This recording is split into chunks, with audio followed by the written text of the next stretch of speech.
Well, take a look. This more scary moments for airline passengers. This is a United Airlines plane that caught fire while taking off over the weekend in Houston.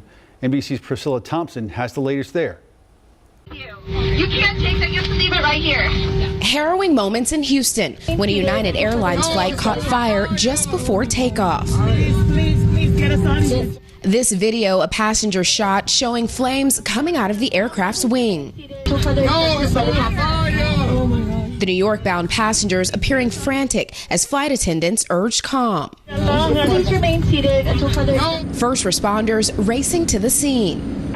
Precaution right now, request fire truck.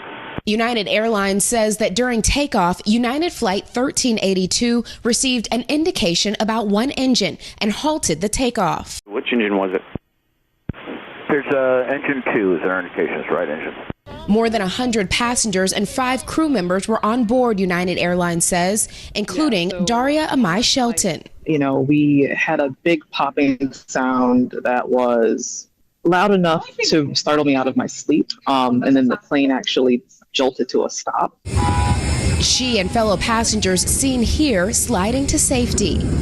Seeing the smoke off the wing was really scary. And then seeing the intensity of everyone just trying to get off the plane orderly was a lot. Passengers left waiting on the runway with the plane before officials say they were bused back to the terminal. The FAA says they will investigate those United Airlines passengers finally in the air after an early morning takeoff scare. Well, it's situations like that and the tragedies in Philly and D.C. that have many travelers on edge. But as travelers' concerns rise over flying due to the recent tragedies, one American Airlines pilot took a moment to share some words of encouragement with his passengers. Take a listen.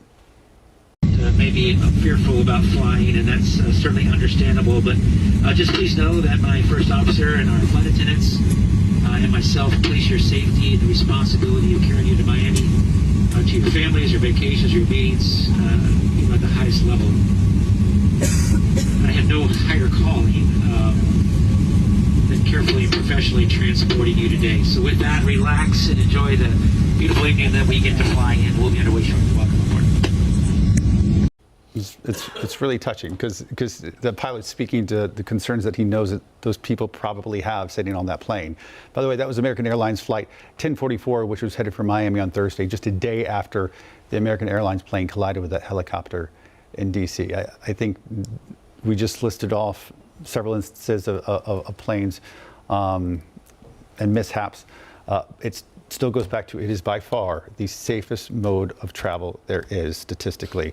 And it had been 16 years since there had been a domestic plane crash with a carrier here in the U.S. I want to give some perspective here. I've covered many instances and stories of plane crashes.